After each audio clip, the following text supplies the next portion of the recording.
विनोद अग्निहोत्री, वो भी वरिष्ठ पत्रकार हमारे साथ जुड़ गए हैं। विनोद जी, बहुत बहुत धन्यवाद।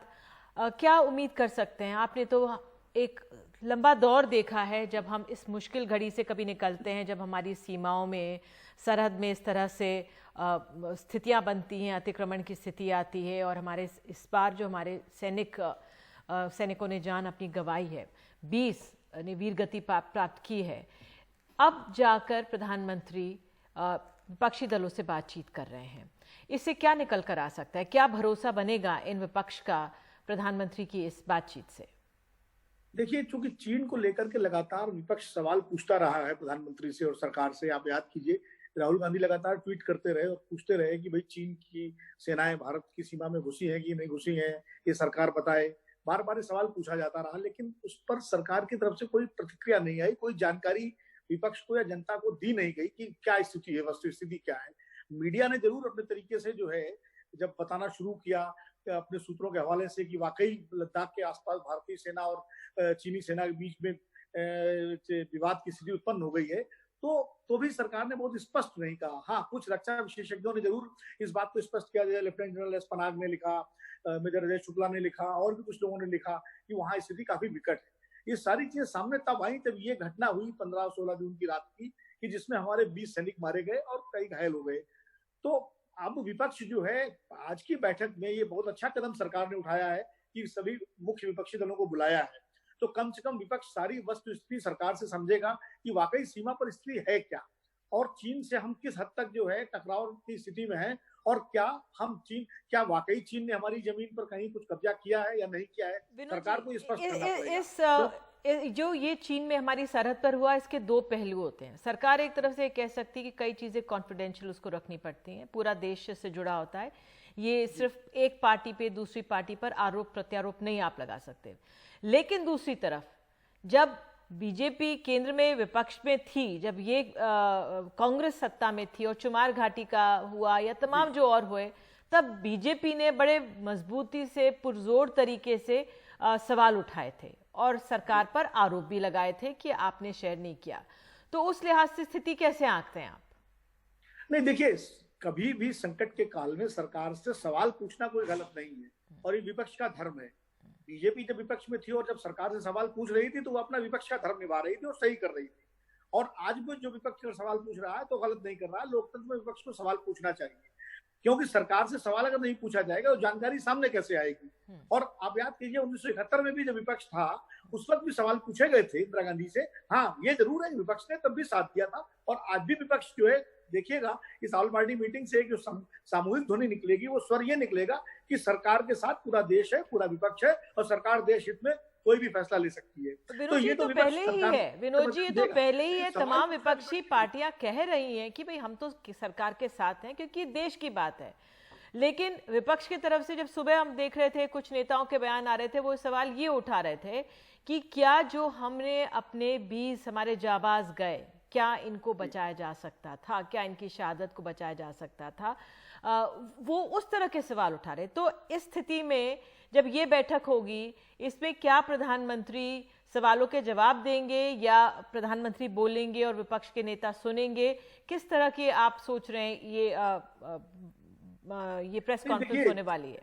देखिए, मुझे लगता है कि निश्चित रूप से विपक्ष के नेता सरकार से वस्तु स्थिति जानना चाहेंगे, ये यथा स्थिति वहां है क्या। क्योंकि सरकार का अभी तक का स्टैंड रहा है कि हमारी जमीन पर चीन ने कब्जा नहीं किया, अभी तक स्पष्ट नहीं रहा। अब चीन, जिस तरह गलवान घाटी की घटना हुई है, उसके बाद ये लगता है कि कहीं न कहीं चीन आगे बढ़ आया है, उससे जो लगता है। लेकिन अभी कितना आगे बढ़ा है, अलग अलग कयास हैं। तो विपक्ष जानना चाहेगा कि वाकई वस्तुस्थिति क्या हमारी जमीन पर कुछ हिस्से पर चीन ने कब्जा किया है, अगर किया है तो हम उसको खाली कराने के लिए क्या कर रहे हैं। और जो घटना हुई है, जो 20 हमारे सैनिक मारे गए, उसके बदले में हम चीन को से पर क्या दबाव बना रहे हैं, चीन सरकार क्या करेगी, क्या। अच्छा, दूसरी बात यह है कि क्या युद्ध की स्थिति आ सकती है। अगर हमारी जमीन पर वाकई कब्जा किया है चीन ने, तो निश्चित रूप से उसको खाली कराने के लिए सरकार को, भारत को कुछ ना कुछ तो करना पड़ेगा। अंतर्राष्ट्रीय दबाव बनाना पड़ेगा, सैनिक दबाव बनाना पड़ेगा, तमाम तरह के आर्थिक दबाव बनाने पड़ेंगे। उसके लिए सरकार की क्या नीति है, ये सारी चीजें विपक्ष जानना चाहेगा। और निश्चित रूप से चूंकि प्रमुख विपक्षी नेता सारे आज बैठक में रहेंगे, तो प्रधानमंत्री जी को भी, नरेंद्र मोदी जी को कुछ ना कुछ तो स्पष्ट करना पड़ेगा कि सरकार की नीति क्या है और वस्तुस्थिति क्या है। ये तो विपक्ष को विश्वास में लेना पड़ेगा।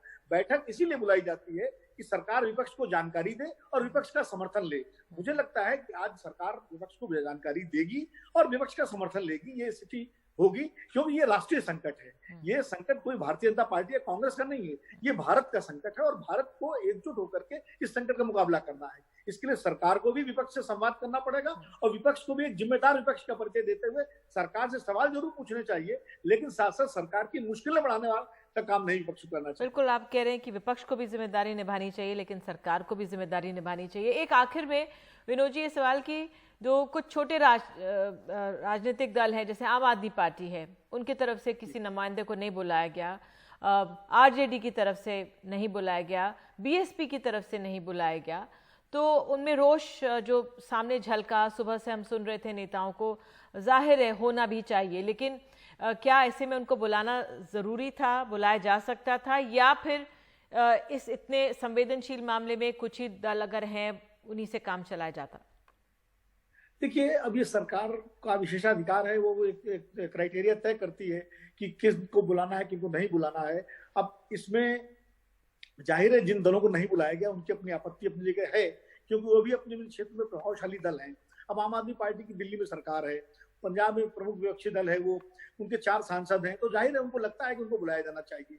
आरजेडी बिहार की प्रमुख पार्टी है, विपक्ष की सबसे बड़ी पार्टी है, तो उनको भी लगता है कि वो बुलाया जाना चाहिए। इसी तरह बीएसपी है, बीएसपी तो खैर बुलाया गया है, या और जो दल जिनको नहीं बुलाया गया है, तो निश्चित रूप से उनको भी लगता है कि उनका भी अधिकार है। लेकिन सरकार को भी लगता होगा, शायद हो सकता है, मतलब मेरा अनुमान है कि हो सकता है ये पहले चरण की मीटिंग हो, तो इसमें इन दलों को बुलाया गया है जिनका केंद्र में मंत्री हैं, जो राष्ट्रीय दल हैं, और उन्होंने अपने क्राइटेरिया सरकार ने बनाया है। हो सकता है अगले चरण की कोई मीटिंग हो, उसमें इन दलों को ही बुलाया जाए, या सरकार जब सदन के नेताओं को बुलाए, सांसदों को बुलाए, तब उसमें इन दलों का प्रतिनिधित्व हो जाए। तो इसलिए सरकार ने हो सकता है इसको संख्या को सीमित करने के लिए ये एक तरीका अपनाया हो। लेकिन हाँ, अगर उनको भी बुला लिया जाता, उनके एक प्रतिनिधित्व और बेहतर होता, लेकिन फिर भी मुझे लगता है कि ये चीज सरकार पे छोड़ देनी चाहिए। बिल्कुल, सरकार पे छोड़ देनी चाहिए विनोद जी, और देखना होगा हमें कि किस तरह से बातचीत से क्या क्या निकल कर आता है। फिलहाल जो हम स्क्रीन पे दृश्य दिखा रहे हैं प्रधानमंत्री निवास के दृश्य हैं। यहाँ पर इस समय वीडियो कॉन्फ्रेंसिंग के जरिए प्रधानमंत्री तमाम विपक्षी पार्टी के नेताओं से बातचीत कर रहे हैं। एक मोटा आंकड़ा में बताया जा रहा है 15 विपक्षी दलों के नेताओं से, प्रमुखों से प्रधानमंत्री इस समय लद्दाख में जो स्थिति बनी है उसको लेकर, गलवान घाटी में जो हुआ उसको लेकर बातचीत कर रहे हैं। विपक्ष का कहना यही है कि पहले हमें बताया जाता, पूरे देश को साथ में लिया जाता, उधर सरकार क्या जवाब देती है, क्या समझाती है, देखना रहेगा। बहरहाल एक छोटा सा ब्रेक लेते हैं एनडीटीवी इंडिया में, तुरंत लौटते हैं, बने रहिए हमारे साथ।